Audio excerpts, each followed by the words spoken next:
Eleanor Reed's world collapsed as the intimidating cattle baron who purchased her debt stared down at her with eyes that seemed hauntingly familiar.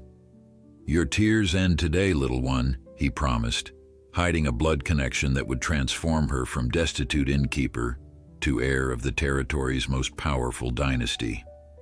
Before we continue, don't forget to subscribe to the channel, like the video, and comment where in the world you're watching from. Let's go. The last of Eleanor Reed's hopes faded as she surveyed the empty dining room of the Wayfarer's Inn.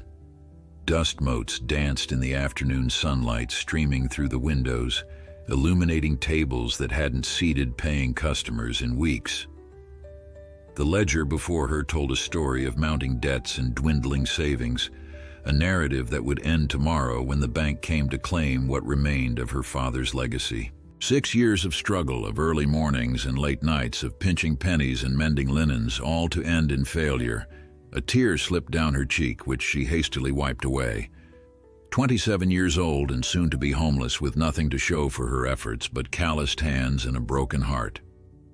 When her father died unexpectedly, leaving the inn to his only daughter, Eleanor had believed she could make it thrive again.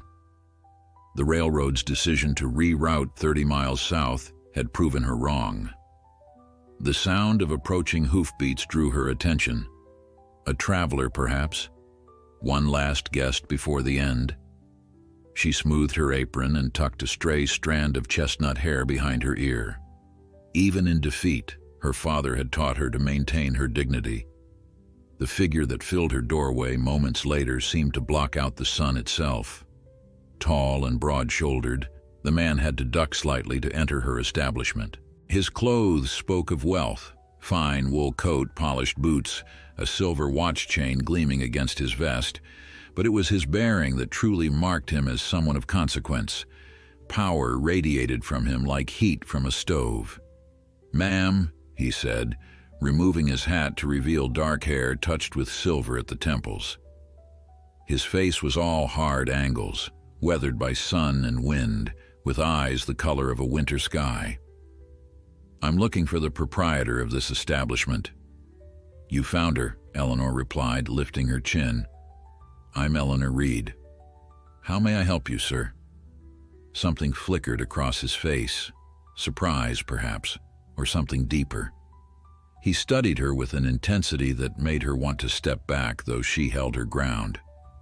"William Blackwood," he introduced himself, and Eleanor felt her stomach drop.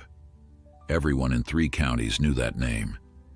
Blackwood owned the largest cattle operation in the territory, thousands of acres and a small army of cowboys to work it. His reputation was fearsome, a man who had started with nothing and destroyed anyone who stood in his way. "Mr. Blackwood," she acknowledged, trying to keep her voice steady. "I'm afraid we're not serving meals today, and our rooms—" "I'm not here for accommodation, Miss Reed." He placed his hat on the nearest table and reached into his coat, extracting a folded document. "I believe the bank holds your mortgage." It wasn't a question. Eleanor's hands clenched at her sides. "Until tomorrow, yes." "Not anymore." He placed the document on the counter between them. "I've purchased your debt." The room seemed to tilt beneath her feet. Of all the possibilities she had imagined for her final day at the Wayfarer's Inn, becoming indebted to William Blackwood had never crossed her mind. His reputation for ruthlessness in business was legendary. He had been acquiring failing properties throughout the county for years, adding to his ever-expanding empire. Why? The question escaped before she could consider its wisdom. Blackwood's expression remained impassive. "Your inn sits on the crossroads of 2 important cattle drives. The location has value, even if the business currently doesn't." The blunt assessment stung, though Eleanor couldn't deny its truth. "I see. And what are your intentions, Mr. Blackwood? I assume you'll want me gone by morning, same as the bank." He studied her for a long moment, those pale eyes seeing more than she was comfortable revealing. "Actually, Miss Reed, I have a proposition for you." Eleanor's thoughts raced. What could this man possibly want from her? The inn was barely standing, its glory days long past. She had nothing to offer someone like William Blackwood. "I find myself in need of someone to manage the household at Blackwood Ranch," he continued. "Someone with experience running an establishment, who understands service and hospitality. You want me to be your housekeeper? Or—" The indignity burned through her shock. 6 years of running her own business, of being her own mistress, reduced to this, domestic service in the home of the man who had purchased her failure. Blackwood's eyes narrowed slightly. "I'm offering you employment, Miss Reed. Fair wages, a roof over your head, and the chance to rebuild your life without the burden of debt. Many would consider it a generous offer, given your circumstances." The worst part was that he was right. With the inn gone and her reputation tarnished by its failure, her prospects in town were bleak. Few would hire a woman who couldn't even maintain her father's business. She would likely end up as a laundress or a seamstress, earning a fraction of what she needed to survive. "May I have some time to consider?"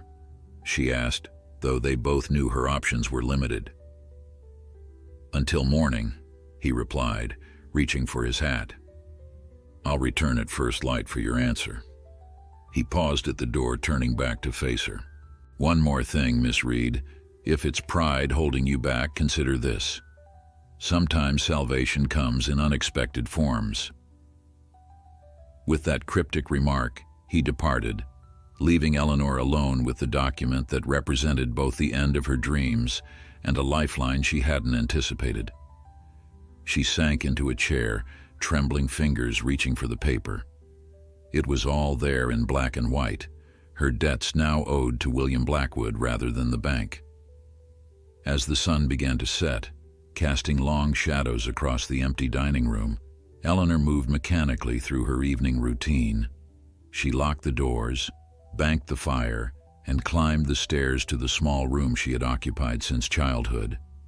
From beneath her bed, she retrieved a weathered wooden box containing the few treasures she had managed to keep through the hard times. Her mother's locket, her father's pipe, a small bundle of letters, and a photograph of her parents on their wedding day. She traced her father's smiling face. "What would you do, Papa?" she whispered. The answer came not from the photograph, but from her own practical nature. Her father had been a survivor above all else. He had built this inn from nothing after losing everything in the war. He would take Blackwood's offer, swallow his pride, and live to fight another day. As she prepared for bed, Eleanor made her decision. She would go to Blackwood Ranch, work hard, save every penny, and someday, somehow, she would have a place of her own again. It wasn't the future she had planned, but it was a future nonetheless. Outside her window, the first stars appeared in the darkening sky.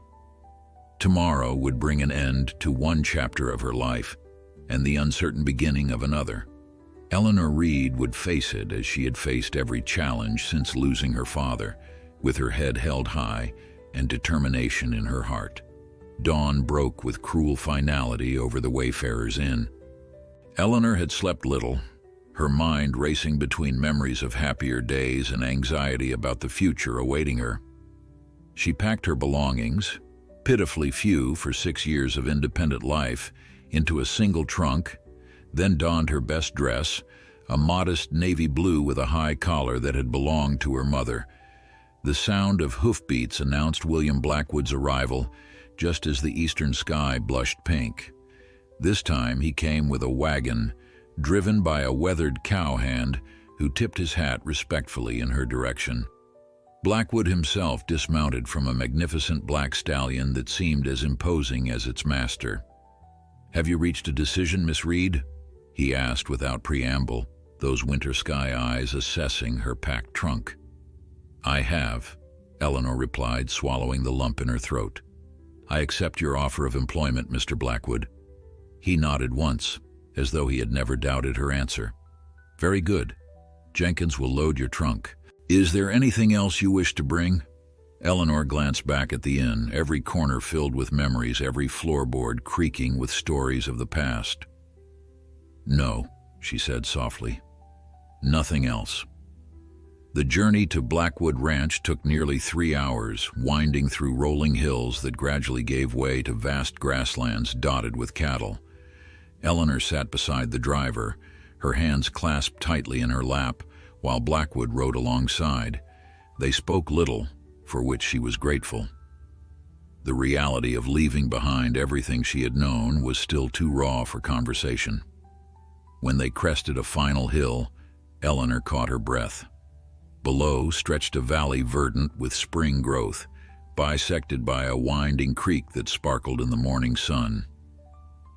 At its center stood Blackwood Ranch, not the rough collection of buildings she had expected, but a sprawling estate that spoke of permanence and prosperity. The main house was 2 stories of solid timber and stone, with a wide porch wrapping around 3 sides. Outbuildings formed a neat complex: bunkhouse, stables, smithy, and what appeared to be a cookhouse. Beyond these, elegant fencing enclosed paddocks and corrals where horses grazed. Further still, cattle dotted the landscape like moving shadows against the green. "It's not what I expected," Eleanor admitted as they approached. Blackwood's expression softened slightly. "What did you expect, Miss Reed?" "Something less," she searched for the right word, "civilized." A hint of amusement touched his stern features. "Contrary to local gossip, I don't live in a cave and devour raw meat, Miss Reed. I prefer comfort when it's available."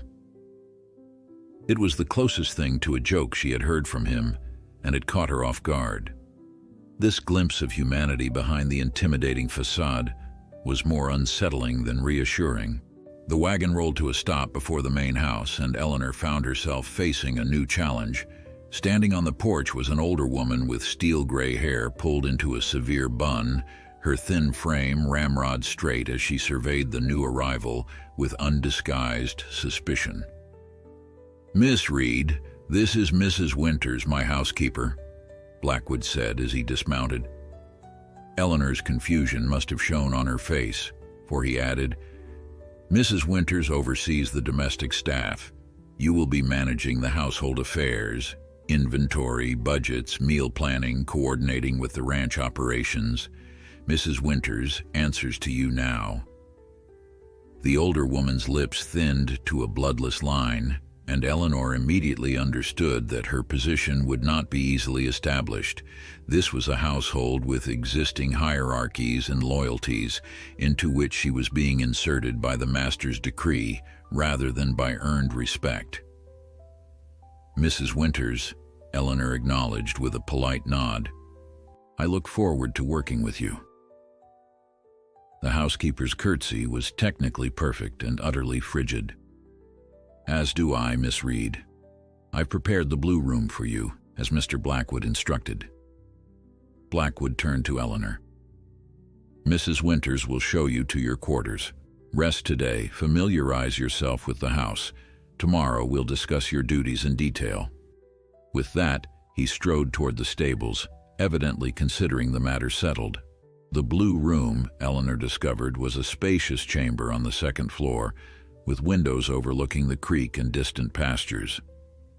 A 4-poster bed, wardrobe, writing desk, and comfortable chair made it more luxurious than her quarters at the inn had ever been. A small adjoining room contained a copper tub and washstand, private bathing facilities that would have been unthinkable luxury just yesterday. "Dinner is at 7 precisely," Mrs. Winters informed her from the doorway. "Mr. Blackwood expects punctuality. You'll take your meals with him, as befits your position." The slight pause spoke volumes about what the housekeeper thought of that arrangement. Left alone, Eleanor sank onto the edge of the bed, finally allowing herself to absorb the whirlwind of changes. Yesterday, she had been a failing businesswoman facing ruin. Today, she was, what exactly? Not merely a housekeeper, according to Blackwood, but something more. A knock interrupted her thoughts. "Miss Reed," came a young voice. "I've brought hot water for washing." The door opened to reveal a girl of perhaps 16, struggling with a heavy pitcher. Eleanor hurried to help her, taking it from her hands and placing it by the wash basin. "Thank you," she said. "And you are?" "Lily, miss. I'm to be your personal maid," Mrs. Winters said. The girl bobbed a quick curtsy, her curious eyes taking in Eleanor's simple dress and travel-worn appearance. "My maid?" Eleanor repeated, bewildered. Even in the inn's prosperous days, she had never had personal staff. "Yes, miss." Mr. Blackwood was very specific. Lily hesitated, then added in a hushed tone, "No one's ever had their own maid here before, except Mrs. Blackwood, of course, before she passed." Eleanor's heart skipped. Mr. Blackwood was married? "Oh yes, miss, years ago. She died in childbirth along with the baby. That's what Mrs. Winters told me. Mr. Blackwood doesn't speak of it." The revelation cast William Blackwood in a new light. The hard-eyed businessman had loved and lost, had once prepared a home for a family that never came to be. As Lily helped her unpack her meager belongings, Eleanor's mind whirled with questions. Why had Blackwood singled her out? What did he truly want from her? And why was she being given a position of authority in his household, treated with deference that seemed beyond what a simple business arrangement would warrant? The inn was gone, but Eleanor sensed that the true price of her salvation had yet to be revealed. Eleanor arrived at dinner precisely at 7, dressed in the one good gown she had managed to preserve through the inn's decline. A forest green silk with modest lace at the collar that had once belonged to her mother. Lily had helped her arrange her hair in a simple but elegant knot at the nape of her neck, and for the first time in months, Eleanor had taken care with her appearance beyond mere tidiness. The dining room at Blackwood Ranch defied all her expectations of frontier living. A massive oak table dominated the space, though it was set for just two at opposite ends. Crystal glasses caught the light from a chandelier that must have been shipped at great expense from back east. Silver gleamed on pristine white linen, while china plates with delicate blue patterns waited for the evening meal. William Blackwood stood when she entered, another gesture that surprised her. He had changed from his riding clothes into a well-tailored black suit that emphasized the breadth of his shoulders and the lean strength of his frame. The silver at his temples gleamed in the lamplight, lending him a distinguished air that contrasted with the hard lines of his face. "Miss Reed," he acknowledged, indicating the chair at the opposite end of the table. "I trust you've had time to settle in?" "Yes, thank you," she replied, taking her seat as a young man in a white jacket appeared to pour wine into her glass. "Your home is impressive." "It's taken 15 years to build," Blackwood said, his expression unreadable. "When I came to this valley, there was nothing but grass and sky." Mrs. Winters supervised as two servers brought in the first course, a delicate soup that smelled of herbs and chicken. The housekeeper's gaze lingered on Eleanor with barely disguised resentment before she withdrew. "Mrs. Winters has been with you long?" Eleanor asked, cautiously tasting the soup. It was exquisite. 10 years. She came after... He paused. "After I found myself alone." The reference to his wife's death hung in the air between them. Eleanor wondered if she should acknowledge it or pretend she hadn't heard the gossip. Before she could decide, Blackwood changed the subject. "Tell me about your experience running the inn, Miss Reed." For the next hour, over multiple courses of expertly prepared food, Eleanor found herself answering questions about inventory management, staff scheduling, bookkeeping, and customer relations. It was more like an interview than a dinner, and she realized belatedly that it was exactly that. Blackwood was still assessing her capabilities despite having already hired her. "Your father taught you well," he remarked as dessert was served, a delicate apple tart with cinnamon cream. "He believed women should understand business," Eleanor replied, a note of pride entering her voice. "He said being female was no excuse for financial ignorance. A progressive view A practical one. My mother died when I was young. He knew I might need to fend for myself someday. Blackwood studied her with those penetrating eyes. And yet, the inn failed. The blunt assessment stung, but Eleanor refused to flinch. The railroad changed course. The stage line followed. No amount of good management can save a business when the customers simply stop coming. Some would have sold earlier, cut their losses. The inn was my father's life's work. I couldn't just abandon it. Loyalty, Blackwood murmured, almost to himself. A rare quality these days. As the dessert plates were cleared away, Eleanor gathered her courage.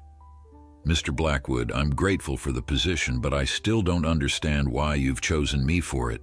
Surely there are others more qualified. Blackwood rose from his chair and moved to a sideboard where a decanter waited. He poured amber liquid into 2 small glasses, bringing one to Eleanor before returning to lean against the mantelpiece of the massive stone fireplace. I value competence, Miss Reed. I've observed your management of the inn for some time. You've been watching me? The thought was unsettling. I make it my business to know what happens in this county, he replied unapologetically. Despite circumstances beyond your control, you maintained dignity and discipline. The inn was always clean, the service attentive, the books meticulously kept. These are qualities I respect. Eleanor sipped the whiskey, letting its warmth fortify her. That explains why you might consider me. It doesn't explain why you would go to the trouble of purchasing my debt. A shadow passed over his face. Perhaps I dislike seeing potential wasted. Before she could press further, the door opened to admit a tall, lean man in his 30s, whose clothing marked him as neither servant nor cowhand, a dark suit similar to Blackwood's, though less expensively tailored. Ah, Harrison, Blackwood said. Miss Reed, this is James Harrison, my foreman and right hand. Harrison, Miss Eleanor Reed, our new household manager. The foreman's eyes widened slightly as he took in Eleanor. Miss Reed, he said with a polite nod. Mr. Blackwood didn't mention you'd be joining us so soon. Something in his tone suggested surprise at more than just the timing. Eleanor wondered what exactly Blackwood had told his staff about her arrival. Harrison, have you completed the inventory for the spring drive? Blackwood asked, effectively ending any chance for Eleanor to question the foreman's reaction. Yes, sir. That's why I've come. We're short 15 head from the north pasture. Blackwood's expression darkened. Rustlers again? Appears so. Same pattern as before. Organize a patrol. Double the night watch on all boundaries. Blackwood's tone had shifted from courteous host to commanding general in an instant. I want those responsible found. Yes, sir. Harrison nodded to Eleanor. Ma'am, welcome to Blackwood Ranch. After he departed, Eleanor found Blackwood watching her with an unreadable expression. Rustling has become a problem in recent months, he explained. One of many challenges of ranching in this territory. It sounds dangerous, she observed. Life often is, Miss Reed. He set down his glass. Which brings me to another matter. While you're under my roof, you're under my protection.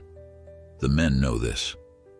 But I'd advise you not to wander the property unescorted, particularly beyond the main house and gardens. You think I'm in danger here? For the first time, something like genuine emotion flickered in his eyes. Concern, perhaps even fear. I think, he said carefully, that I've made enemies who wouldn't hesitate to strike at me through those I value. The implication hung in the air between them. Somehow, in the space of a single day, Eleanor Reed had gone from bankrupt innkeeper to someone William Blackwood considered worth protecting, worth valuing. As she retired to her room that night, Lily's earlier words echoed in her mind. No one's ever had their own maid here before, except Mrs. Blackwood. The comparison left her profoundly uneasy. Morning arrived with a symphony of unfamiliar sounds. distant cattle lowing, horses nickering in the stables, the bustle of a ranch awakening to its daily rhythm. Eleanor rose early, determined to establish herself properly in her new role. Lily appeared with hot water and fresh towels, chattering about breakfast and the day's weather, as Eleanor dressed in her most practical skirt and shirtwaist. Mrs. Winters usually presents the day's menu to Mr. Blackwood at breakfast, Lily informed her, helping with her buttons, and he reviews the household accounts on Fridays. Today is Friday, Eleanor noted. Yes, miss. Lily's expression turned worried. Mrs. Winters has been preparing the books all week. She's particular about them. Eleanor understood the implied warning. Her first challenge would be navigating the territorial boundaries of a woman who had managed this household for a decade. Thank you, Lily. I'll tread carefully. Breakfast was a tense affair. Mrs. Winters hovered at Blackwood's elbow, presenting a meticulously planned menu for the coming week while shooting daggers at Eleanor with her eyes. Blackwood himself seemed oblivious to the silent battle being waged in his dining room as he ate his eggs and reviewed correspondence.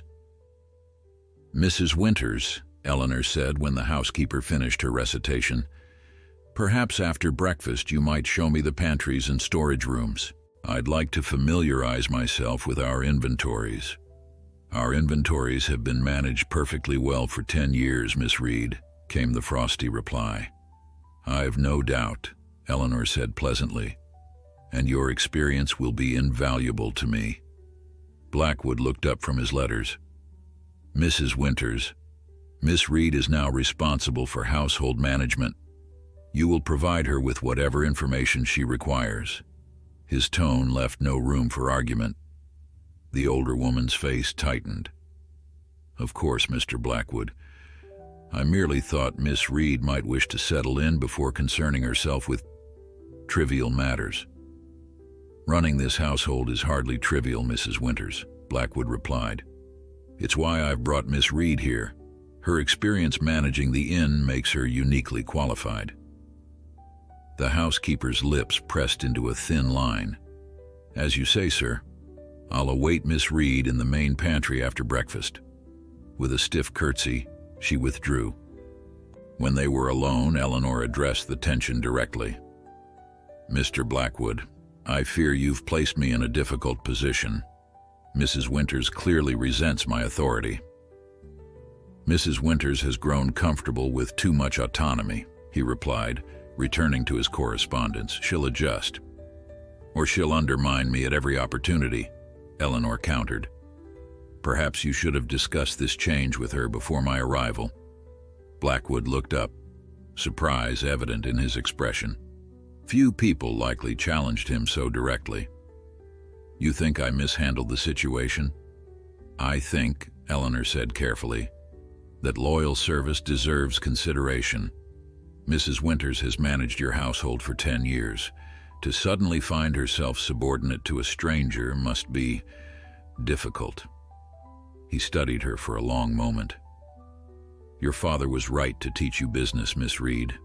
Managing people is as important as managing ledgers. He rose from the table. I have matters to attend to in town today. The household accounts are in my study. Review them before discussing them with Mrs. Winters. After a grueling morning touring storage rooms under Mrs. Winters' frigid guidance, Eleanor retreated to Blackwood's study as he had instructed. The room reflected its owner, imposing, meticulously organized, yet with unexpected touches of warmth.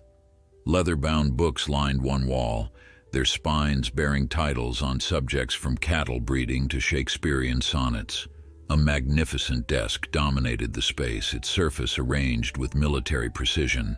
The household ledgers were exactly where Blackwood had said they would be, bound in fine calfskin and kept in exquisite order. Mrs. Winters might resent Eleanor, but she couldn't fault the woman's bookkeeping. Every penny was accounted for, every expenditure categorized neatly.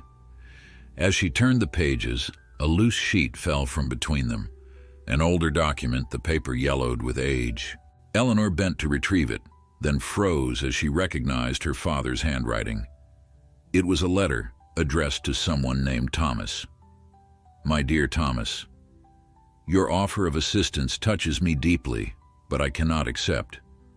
What happened between us was long ago, and we have both built new lives.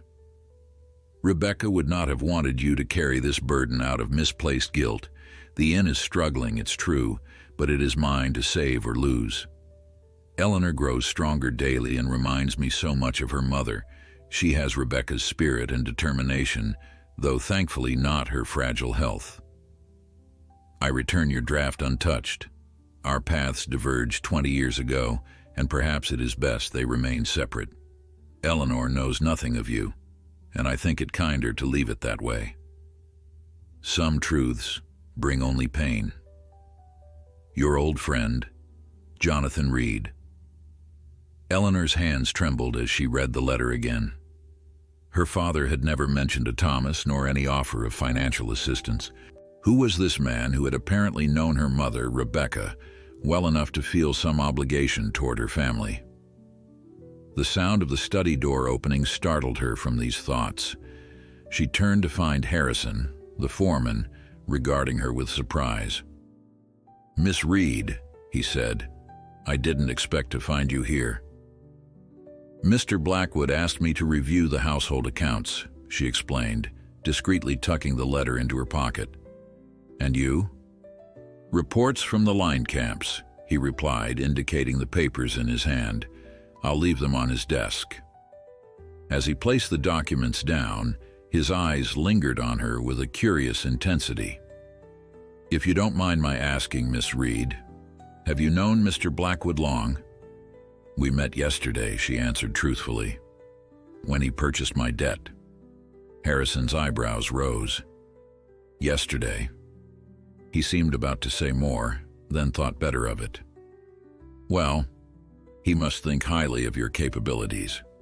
Or desperate to replace Mrs. Winters," Eleanor suggested wryly. To her surprise, Harrison laughed, a warm, genuine sound that transformed his serious face. "Mrs. Winters is formidable.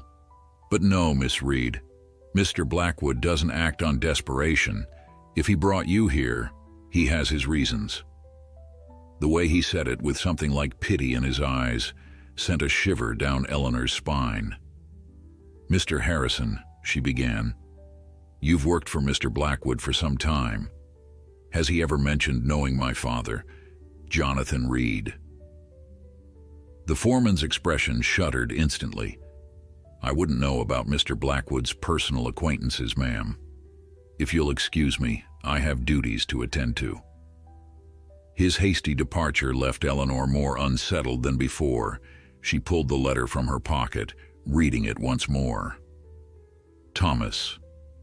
Some truths bring only pain. Why did she feel that the answer to this mystery was closer than she realized? Eleanor spent the afternoon immersed in household accounts, but her mind kept returning to her father's letter. She had always believed she knew everything about Jonathan Reed, his dreams for the inn, his quiet grief for her mother, his unwavering determination to give his daughter a secure future. Now she wondered what other secrets he might have kept. When Blackwood returned from town at dusk, she was waiting in the study, the ledgers neatly stacked before her. He entered with the dusty weariness of a long day's ride, removing his hat and gloves before acknowledging her presence. "You've been productive," he observed, noting the organized state of his desk. "Mrs. Winters keeps immaculate records," Eleanor replied. "The household runs efficiently, though I've noted a few areas where costs might be reduced." She passed him a sheet of paper with her observations, particularly in the laundry and kitchen supplies. He scanned her notes, eyebrows rising slightly. Impressive for a single day's work, his gaze sharpened. "But something else is on your mind." Eleanor hesitated, then withdrew the letter from her pocket. "I found this among the ledgers. It's from my father." Blackwood went perfectly still, his face unreadable as he stared at the paper in her hand. For a moment she thought he might deny any knowledge of it, but instead he crossed to a cabinet and removed a crystal decanter. Would you care for a drink, Miss Reed? I believe this conversation requires one. She accepted the glass he offered, watching as he poured a generous measure for himself before settling into the leather chair behind his desk. He didn't reach for the letter, nor did he ask to see it. Instead, he studied her over the rim of his glass. "You want to know who Thomas is?" he said finally. "Yes." She met his gaze steadily. "And why my father would refuse his financial help when the inn was failing. Perhaps your father valued his independence." "Perhaps," she agreed. "Or perhaps there was some history between them that made accepting help complicated." Blackwood swirled the amber liquid in his glass. "What do you remember of your mother, Miss Reed?" The question caught her off guard. "Very little. I was only 4 when she died. I remember her singing and the scent of lavender in her clothes. My father said I have her eyes." "Rebecca Reed," Blackwood murmured, almost to himself. "She was a remarkable woman." Eleanor's heart skipped. "You knew her?" He set down his glass, his expression guarded. "I knew of her. Your father spoke of her often during our business dealings. But this letter suggests more than casual business. It speaks of guilt, of paths diverging 20 years ago." Eleanor leaned forward. "Mr. Blackwood, are you Thomas?" The silence that followed seemed to stretch endlessly.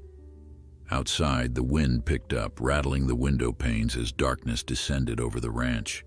"No," he said at last. "I am not Thomas." Relief mingled with disappointment. Part of her had been certain she'd uncovered the mystery of Blackwood's interest in her. "Then why was this letter among your papers?" "Because Thomas was my brother." The revelation hung in the air between them. Eleanor's mind raced, trying to fit this new piece into the puzzle. "Your brother knew my parents?" "More than knew them." Blackwood rose abruptly, moving to a bookshelf where he removed a leather-bound volume. From between its pages, he extracted a faded photograph which he handed to Eleanor without comment. 3 young people smiled up at her from the sepia image. A beautiful woman with Eleanor's eyes, a younger version of her father, and between them, arms slung casually around Jonathan Reed's shoulders, a handsome man whose features bore a striking resemblance to William Blackwood. "Thomas," she whispered, touching the face of the stranger who was somehow connected to her past. "Thomas Blackwood," William confirmed. "My younger brother. Your father's closest friend," and he hesitated, "deeply in love with your mother." Eleanor's head snapped up. "But my mother married my father." "Yes." Blackwood reclaimed the photograph, his fingers tracing the 3 faces with something like regret. "Rebecca chose Jonathan. Thomas left town the day after their wedding and never returned. I was already establishing my ranch here. He joined me briefly before heading further west." "And my father? Did he know how Thomas felt?" "They both loved her. She made her choice. Your father won fairly." His voice held a peculiar note, almost defensive of Jonathan Reed. Eleanor struggled to reconcile this story with her memories of her parents' seemingly perfect marriage. "What happened to Thomas?" "He died 12 years ago. Pneumonia." Blackwood returned the photograph to its hiding place. "Before he died, he wrote to me about Jonathan Reed and his daughter, a girl who would be without a mother's guidance, growing up at a struggling inn. He asked me to watch over you, from a distance." The implications staggered her. "You've been watching me since I was 15? All these years?" "Not in the manner you're suggesting," Blackwood said sharply. "I merely kept informed of your circumstances, made certain you were safe. When the inn began failing, I considered intervening earlier, but my father refused help from Thomas," Eleanor finished, remembering the letter. "And you thought he would refuse yours as well." Jonathan Reed was a proud man, understandably so. Eleanor felt anger rising through her confusion.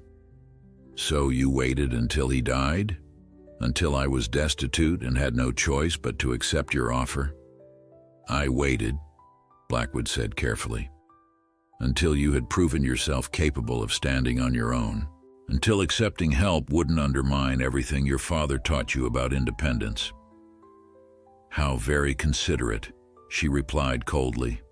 12 years of surveillance, culminating in my complete financial dependency on you. Did you ever consider simply introducing yourself, explaining your brother's connection to my family? Would you have believed that a stranger had your best interests at heart? His question held genuine curiosity. Or would you have suspected ulterior motives? As I do now, she countered. What exactly do you want from me, Mr. Blackwood? Why bring me to your home under the pretense of employment when clearly this is about some obligation you feel to your brother? Blackwood's expression hardened. The employment is genuine, Miss Reed. You are qualified and the position is necessary. As for what I want... He paused, choosing his words with evident care. Perhaps I'm simply honoring a promise to family. There's more you're not telling me, she insisted. Yes, he admitted. But some truths are better revealed gradually. Eleanor barely slept that night, her mind churning with revelations about her family's past. Dawn found her at her bedroom window, watching as the ranch came to life beneath an ominous sky. Dark clouds gathered on the horizon, promising a spring storm of significant force. Her father had never once mentioned Thomas Blackwood. In all the stories of his youth, all the reminiscences of meeting and courting her mother, this central character had been deliberately erased. What else had Jonathan Reed hidden from his daughter? A knock at her door interrupted these thoughts. Lily entered with a breakfast tray and wide, frightened eyes. Miss Reed, Mr. Blackwood asks that you join him in his study immediately. There's trouble coming. The men are saying it's the worst storm in years heading our way. Eleanor dressed quickly, her personal concerns set aside in the face of immediate danger. When she reached the study, she found it transformed into a command center. Blackwood stood at a large table where maps were spread out. Harrison and several other men gathered around him. 36 hours at most before it hits, Harrison was saying as she entered. The south herd is most vulnerable. They're scattered across low ground near the creek. Blackwood nodded grimly. Move them to the North Ridge pasture. It's sheltered and on high ground. He looked up, acknowledging Eleanor's presence with a brief nod. Miss Reed, we have an emergency situation. Every available hand will be needed to secure the property and livestock. What can I do? She asked without hesitation. If her immediate offer of assistance surprised him, he didn't show it. The house must be prepared. Shutters secured, emergency supplies readied. We'll have injured men to tend, possibly strays from neighboring properties seeking shelter. I'll handle it, she assured him, already mentally cataloging what needed to be done. This was familiar territory. The inn had weathered many storms under her management. Blackwood dismissed the men with final instructions before turning back to Eleanor. An awkward silence fell between them as the previous night's revelations hung in the air. About our conversation, he began. This isn't the time, she interrupted. We have more urgent matters. Lives are at stake. Relief flickered across his face. Indeed, thank you. He hesitated, then added, Your father would be proud of your practicality. The reference to Jonathan Reed struck Eleanor like a physical blow, but she maintained her composure. I'll need access to all storage areas and authority to direct the household staff. You have it. Mrs. Winters has been instructed to follow your orders without question during this emergency. Eleanor couldn't help but wonder if the housekeeper would comply, regardless of Blackwood's directive. And Lily? I'd like to keep her with me. Of course. He moved toward the door, then paused. Eleanor. It was the first time he had used her given name, and it stopped her breath for an instant. "When this is over, there's more you need to know about your father, about why I brought you here. Is now really the time to add to my distractions, Mr. Blackwood?" His expression softened slightly. "No, you're right. Focus on the task at hand." He donned his hat, preparing to join his men. "But know this, I meant what I said last night. Your position here is genuine. You've earned it through your own merit." After he departed, Eleanor stood motionless for a moment, gathering her thoughts. Whatever Blackwood's true motives, whatever secrets still remained hidden, she had a job to do. People would depend on her competence in the hours ahead. Mrs. Winters predictably bristled at Eleanor's sudden authority, but couldn't argue with the urgency of the situation. Together they inventoried food supplies, organized the preparation of bandages and medicines, and directed the staff in securing the house against the coming tempest. By mid-afternoon, the sky had darkened to an eerie copper green.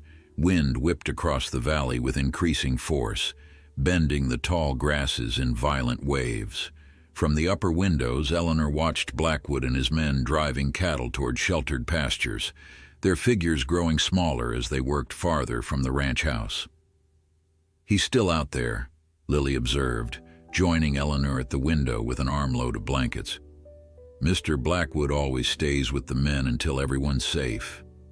"Is that admiration I hear?" Eleanor asked, taking half the blankets to fold.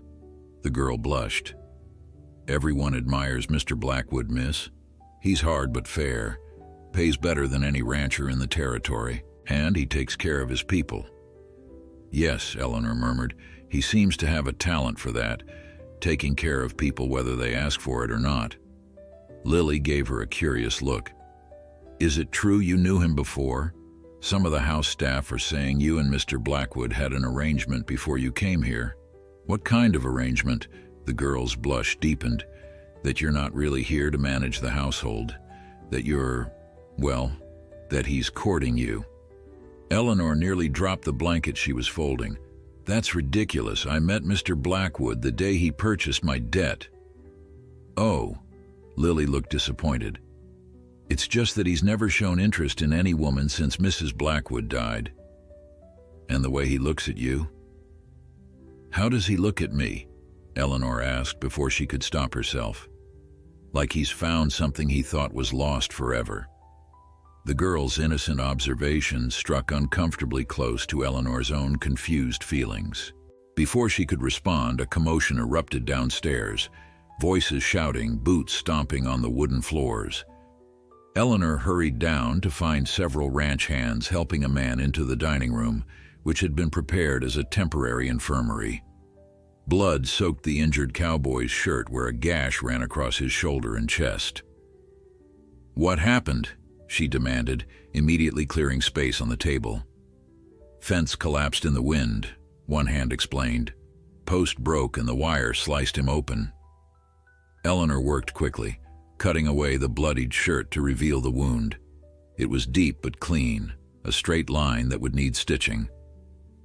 "Fetch me hot water, whiskey, and my sewing kit," she instructed Lily, who ran to comply.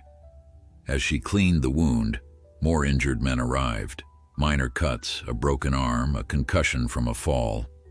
Eleanor treated each efficiently, drawing on years of experience patching up travelers and townsfolk at the inn. Mrs. Winters proved surprisingly helpful, her antagonism temporarily set aside in service of the emergency.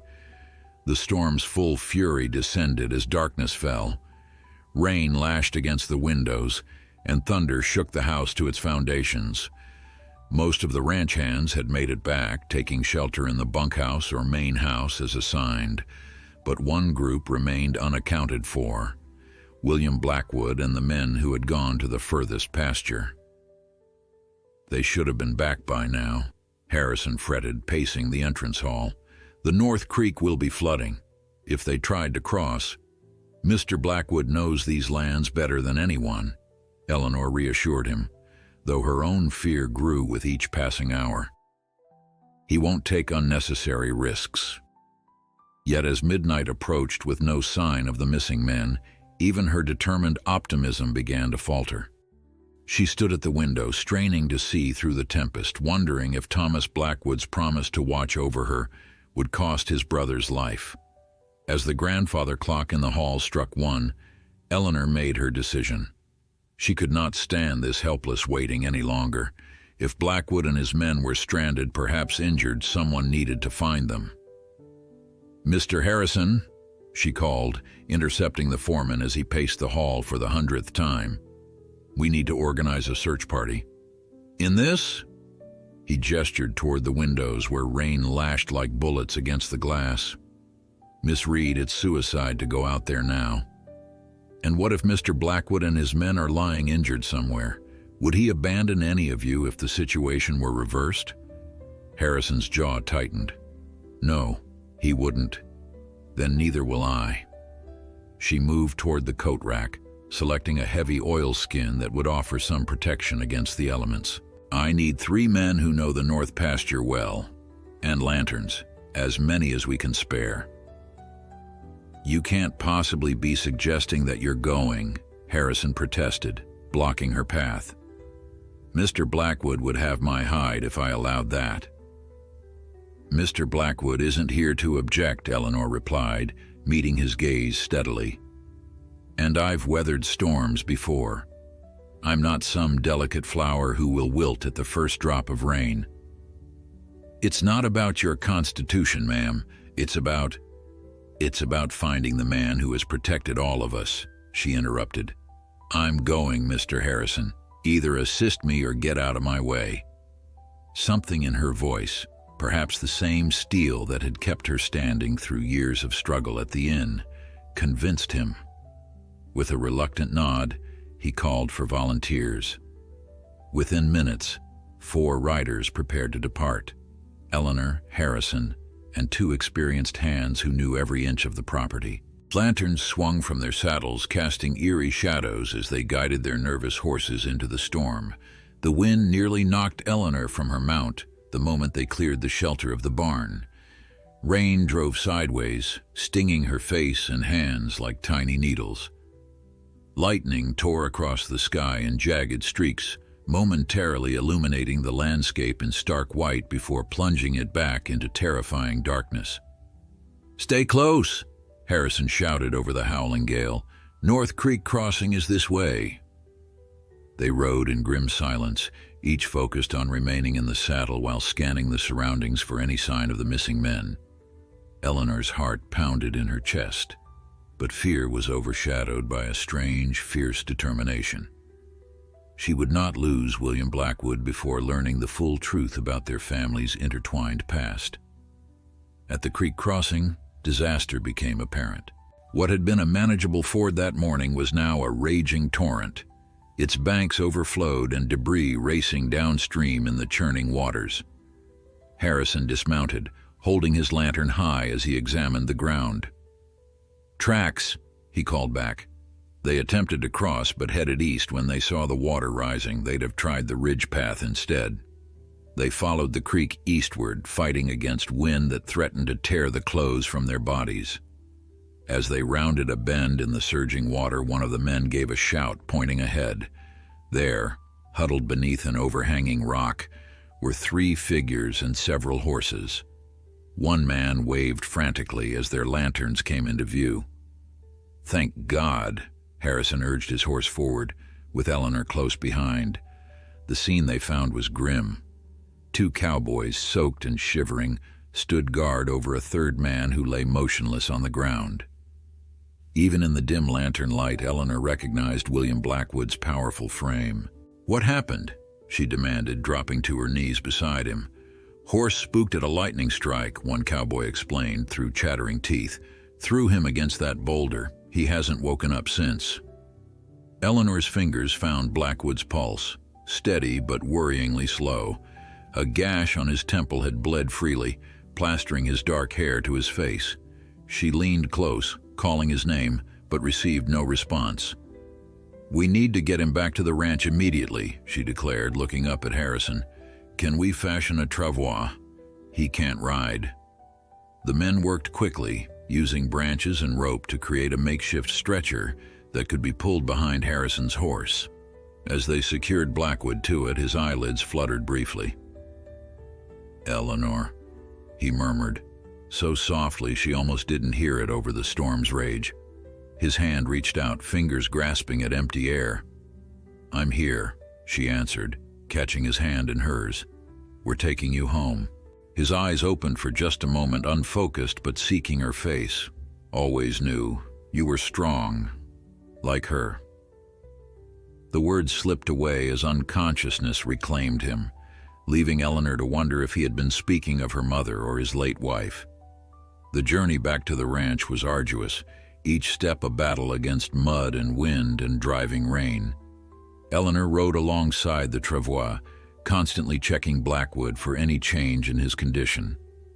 By the time they reached the ranch house, dawn was breaking behind the still angry clouds, and Eleanor was numb with cold and exhaustion. Mrs. Winters efficiently took charge of the injured cowboys, while Eleanor supervised Blackwood's transfer to his bedroom. The household staff scurried to obey her orders for hot water, clean bandages, and medicinal supplies. "You should rest, Miss Reed," Lily suggested timidly, as Eleanor prepared to clean Blackwood's head wound. "You're exhausted." "Later," Eleanor replied, not taking her eyes from her patient. "Bring me fresh water and more light." Alone with the unconscious man, Eleanor worked methodically, cleaning and bandaging his injury with gentle hands. The storm continued to rage outside, but within these walls a different kind of tempest troubled her mind. Why had she risked her life for this man who had inserted himself into her existence through such manipulation? A man who clearly knew more about her family than she did herself. She should resent him, yet as she watched the steady rise and fall of his chest, all she felt was a desperate wish for his recovery. "You still owe me answers," she whispered, smoothing his silver-streaked hair away from the bandage. "And I intend to collect them, William Blackwood." His eyelids flickered at the sound of her voice, though he remained unconscious. Eleanor settled into the chair beside his bed, prepared for a long vigil. Outside, the storm's fury finally began to subside, as if it had spent its rage and found itself exhausted. Mrs. Winters appeared at the doorway, her usual pinched expression softened by what might have been concern. "I can sit with him, Miss Reed. You've done more than enough." "Thank you, but no," Eleanor replied. "I'll stay." The housekeeper hesitated, then nodded. "He would have done the same for you. Has done, in fact, though you didn't know it." Eleanor looked up sharply. "What do you mean?" "It's not my place to say more." Mrs. Winters straightened her apron. "But perhaps when he wakes, you might ask him about the fire at the inn 3 years ago." As the housekeeper withdrew, Eleanor turned back to Blackwood with renewed confusion. There had indeed been a fire at the inn, a kitchen blaze that could have destroyed the entire building if not for the miraculous arrival of help from an unexpected quarter. "Strangers passing through," her father had said, had good Samaritans who wished to remain anonymous.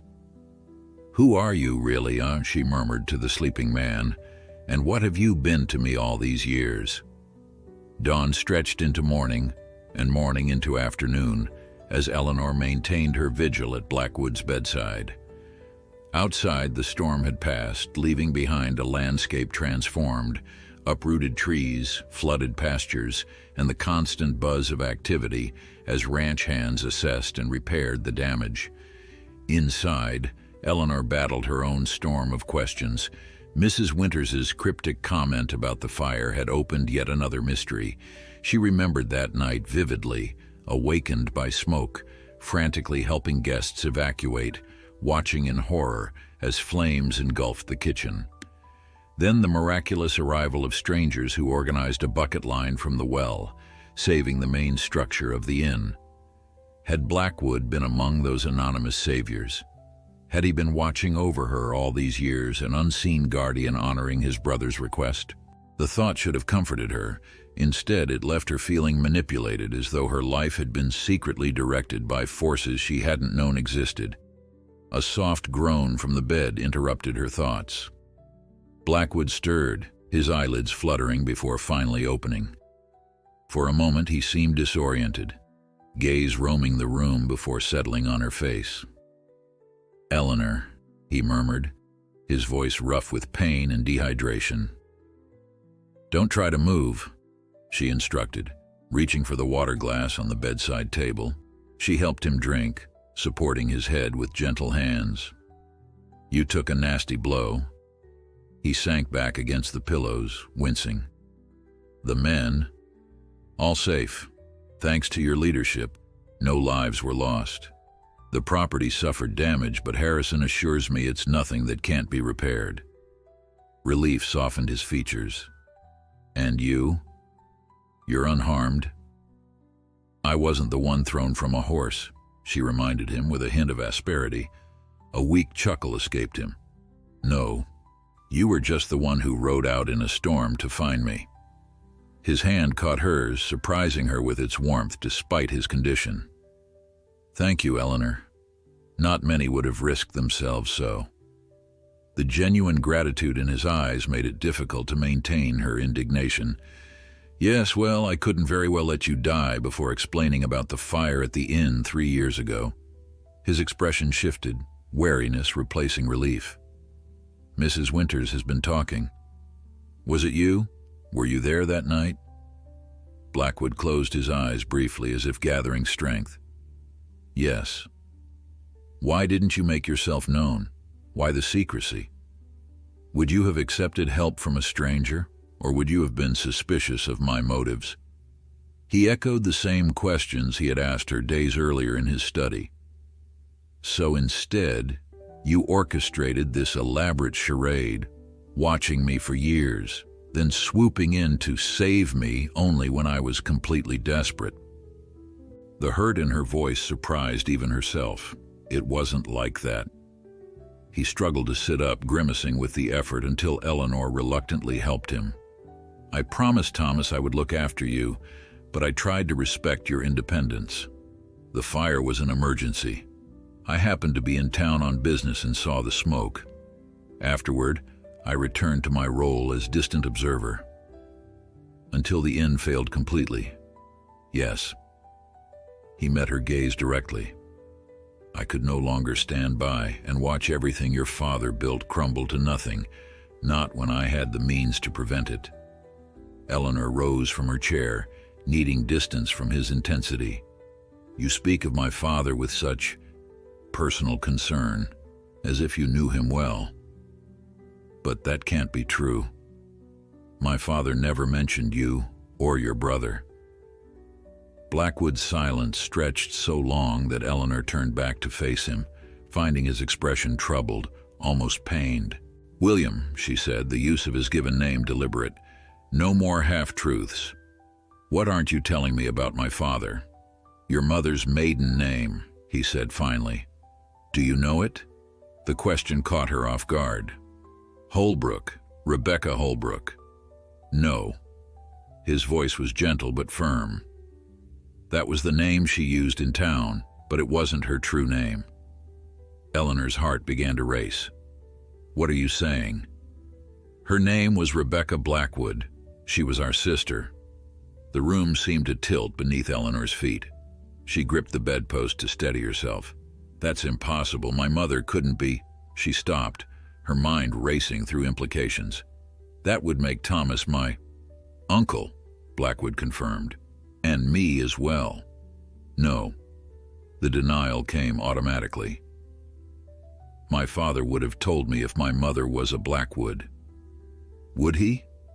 When the Blackwood name carried such weight in this territory, when revealing your connection might have exposed you to our family's enemies. His eyes held hers.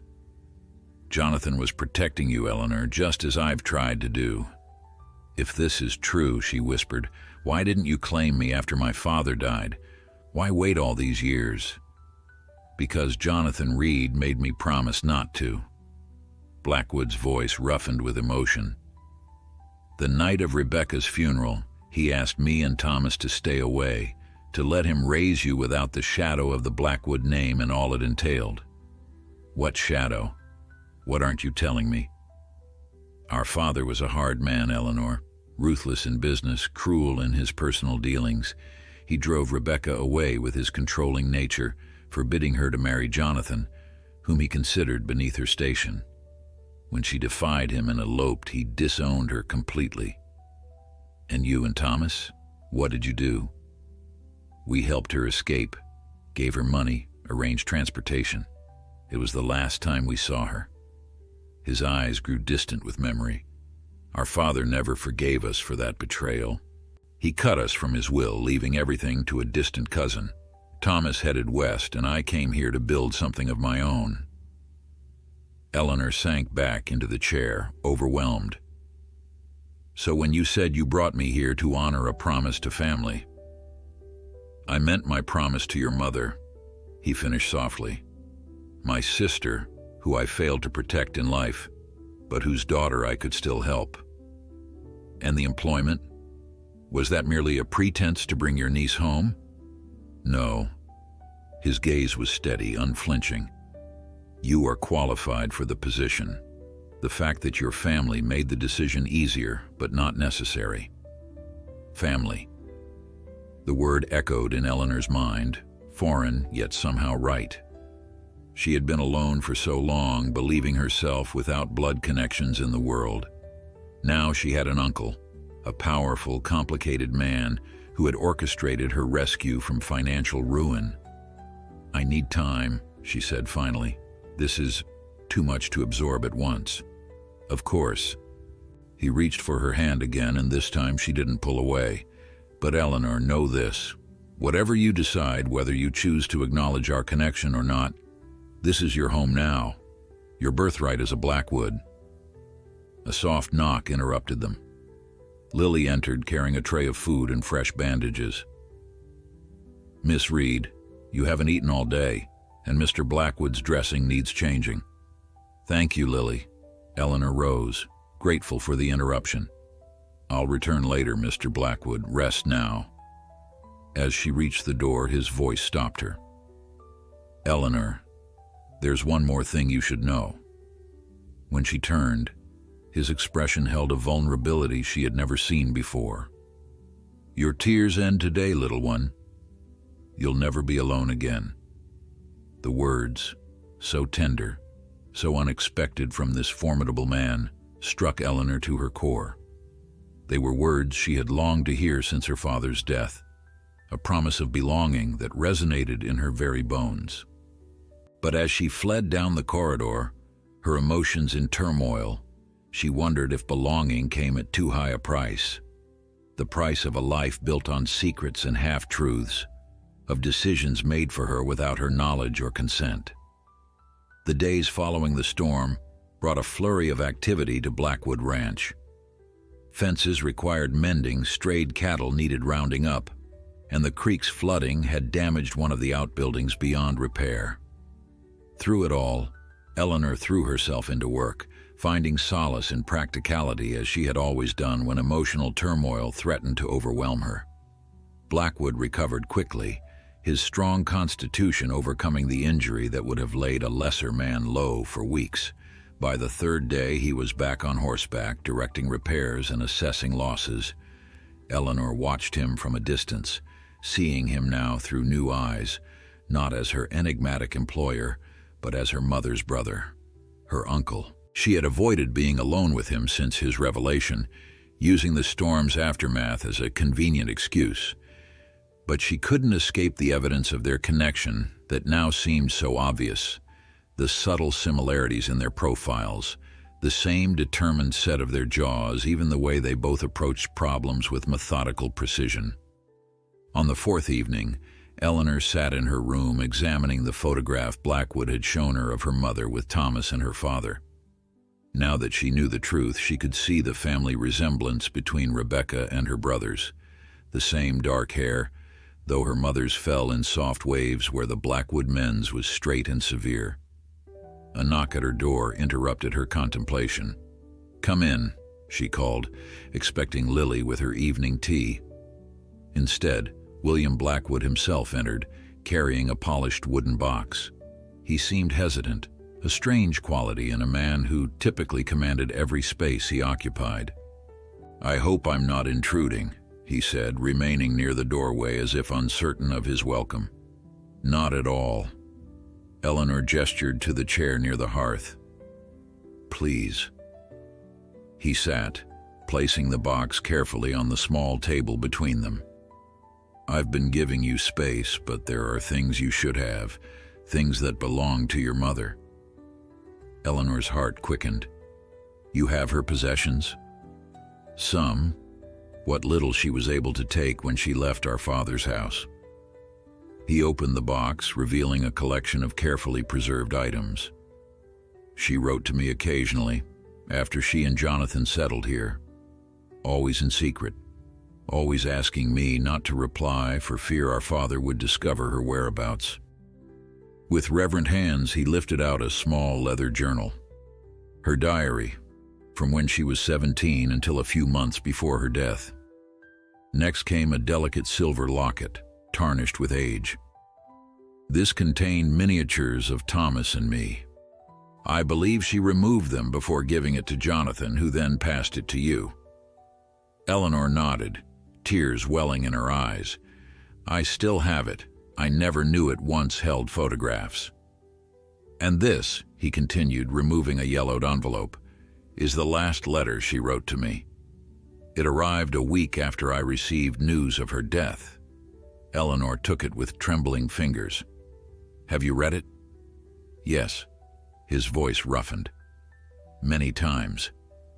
The letter was written in a flowing feminine hand, so different from the stark masculine script of her father's correspondence. "My dearest William, I write in haste, for my time grows short. The doctor says this child will likely be my last, and perhaps my life as well. I face this prospect with courage, though not without regret for all I will miss in watching my Eleanor grow. Should the worst happen, I ask one final favor of you, dear brother. Jonathan will need time to grieve, to raise our daughter without interference. Honor his wishes in this, even if they include keeping Eleanor ignorant of her connection to the Blackwood name. But watch over her from a distance, I beg you, and when the time is right, when she is grown and has proven herself the strong woman I know she will become, reveal the truth. Tell her of her mother's family, not just the name and wealth, but the love we three shared before ambition and cruelty tore us apart. Most importantly, tell her that she is never truly alone in this world, that the blood of survivors runs in her veins. Blackwood blood, yes, but tempered by Reed compassion, a powerful combination that will serve her well in whatever life she chooses. With eternal love and gratitude, your sister Rebecca. Tears flowed freely down Eleanor's cheeks now. Here was her mother's voice, reaching across 23 years with love and foresight. She looked up to find Blackwood watching her, his own eyes suspiciously bright. She knew, Eleanor whispered. She knew she wouldn't survive. Rebecca always had a sense about such things, he replied softly. It made her leaving our father's house all the more courageous. She chose love over security, knowing the risks. And you've honored her wishes all these years. It wasn't a question, but a recognition of the patient devotion this man had shown to a promise made decades ago. I tried. A shadow crossed his face. Though I fear I've made a mess of it at the end, bringing you here through financial coercion rather than honest disclosure. Why now? Eleanor asked the question that had troubled her for days. After all these years of watching from a distance, why reveal yourself when you did? Blackwood's expression darkened.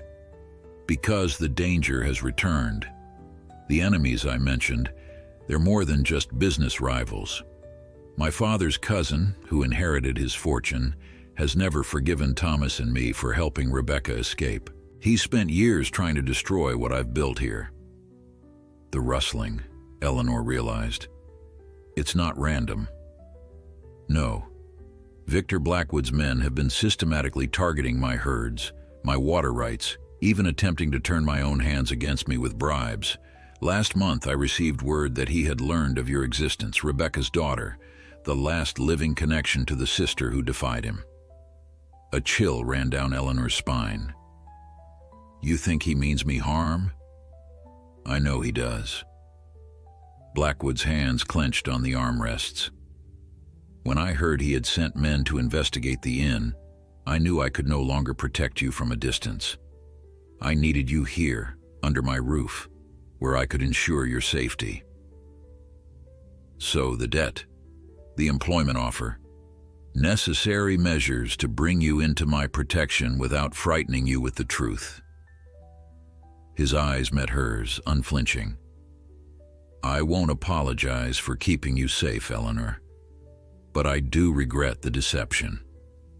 The pieces fell into place, his watchfulness, his insistence that she not wander the property alone, the increased patrols.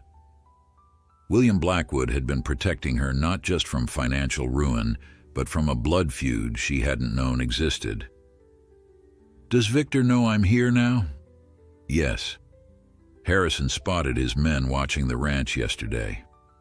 Blackwood's expression was grim. War is coming, Eleanor.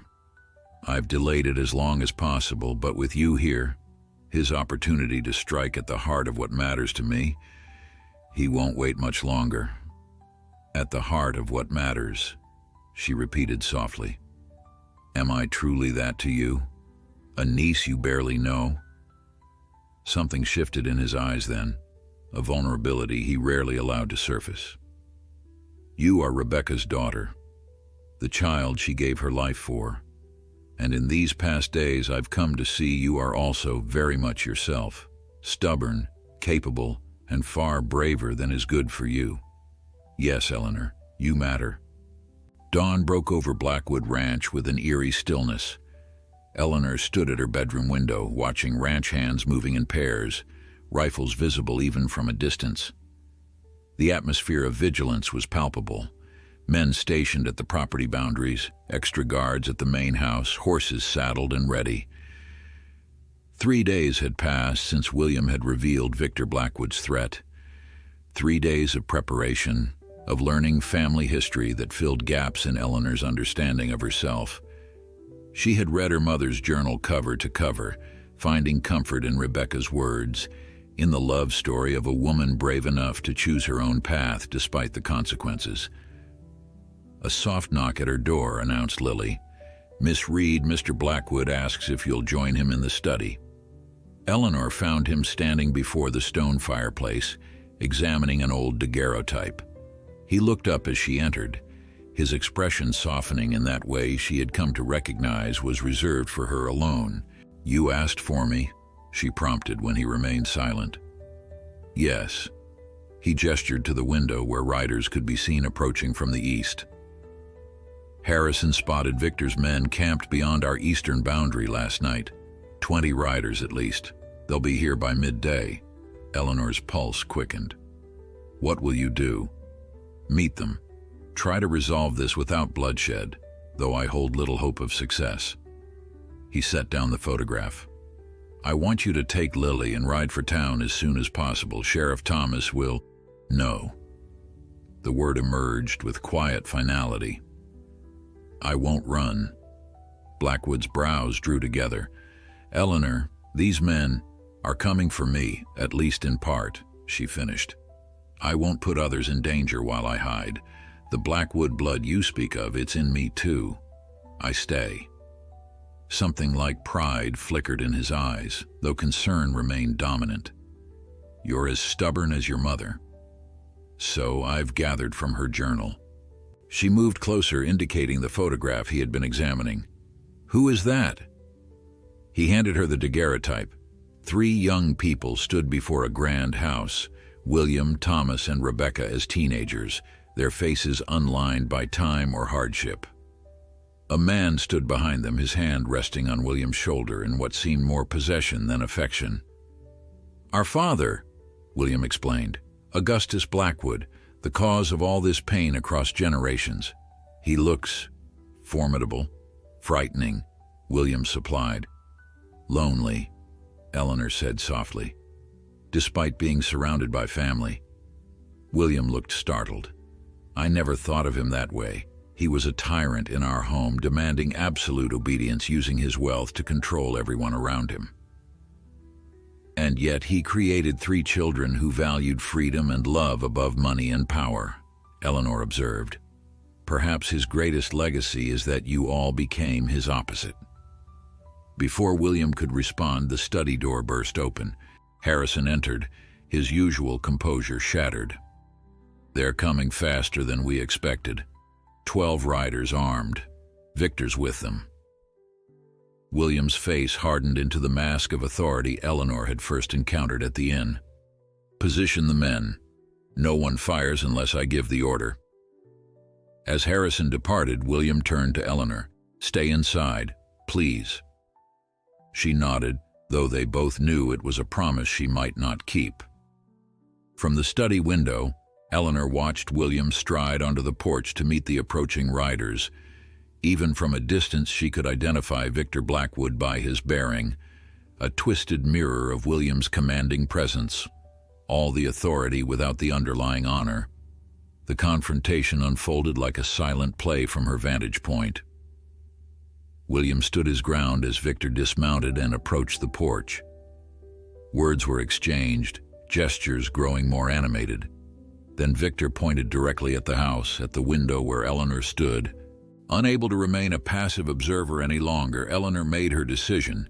She hurried downstairs and onto the porch, ignoring Mrs. Winter's attempt to stop her. No right to the Blackwood fortune, Victor was saying as she emerged. Rebecca forfeited her claim when she ran off with that innkeeper, and you aided her betrayal. There is no Blackwood fortune, Victor, William replied evenly. My father made certain of that when he left everything to you. Then I want the land. This ranch should have been mine, compensation for the embarrassment your family caused. You've had 25 years to build your own legacy, William countered. Instead, you've wasted your inheritance trying to destroy mine. Victor's gaze shifted to Eleanor as she joined William on the porch. A cold smile spread across his face. So this is Rebecca's girl, the spitting image of her mother. Same foolish defiance, I imagine. My mother wasn't foolish, Eleanor replied calmly. She was brave enough to choose love over fear, something you wouldn't understand. Brave? Victor sneered. She died young and penniless, leaving her daughter to struggle running a failing inn. Was that worth defying the Blackwood name? Yes. Eleanor's voice carried across the tense silence. Because she lived authentically, on her own terms. That's a legacy worth more than land or money. Victor's face contorted with rage. You Blackwoods and your romantic notions. This territory respects only one thing, power. And I mean to take what remains of yours today. His hand moved toward his gun, but William was faster. In one fluid motion, he stepped in front of Eleanor, his own weapon drawn. Your quarrel is with me, Victor. It ends today. The standoff crackled with decades of hatred. Ranch hands raised their rifles, and Victor's men followed suit. For a heartbeat, bloodshed seemed inevitable. Then Eleanor stepped forward, moving to William's side rather than remaining in his shadow. Enough, she said, her voice ringing with authority that surprised even herself. This feud has consumed 3 generations of Blackwoods. I won't allow it to take a 4th. She turned to William. Is this what my mother would want? More violence in her name? The question reached something deep in him. His expression shifted, resolve replacing rage. Slowly, deliberately, he lowered his weapon. No, he agreed. Rebecca chose a different path, a better one. This changes nothing, Victor snarled, though uncertainty had entered his voice. It changes everything, William replied. You've spent your life trying to destroy what I've built, believing it would somehow validate your claim to the Blackwood legacy. But that legacy isn't in land or cattle. It's standing right here. He gestured to Eleanor. Rebecca's daughter, the future of our family. In that moment, something passed between uncle and niece, an understanding deeper than words. William Blackwood had found in Eleanor not just a connection to his beloved sister, but a continuation of all that was good in the Blackwood name. Victor must have sensed the shift, for his bravado faltered. "This isn't over," he threatened, but the words rang hollow as he backed toward his horse. "Yes, Victor," William said quietly. "It is." As Victor and his men departed, William turned to Eleanor. In the golden afternoon light, with the ranch spread before them, he finally spoke the words that completed her journey from bankrupt innkeeper to her rightful place in the world. "Welcome home, Eleanor Blackwood Reed." And in those 4 words, the intimidating cattle baron revealed his true identity, not just her uncle, not just her protector, but the family she had thought lost forever. Tears welled in her eyes, but unlike those she'd at the inn days earlier, these were tears of belonging, of coming home. "Your tears end today, little one," he said softly, echoing his earlier promise. "This is where you belong." Eleanor smiled through her tears, the weight of uncertainty finally lifting from her shoulders. "I know," she whispered. "I'm home,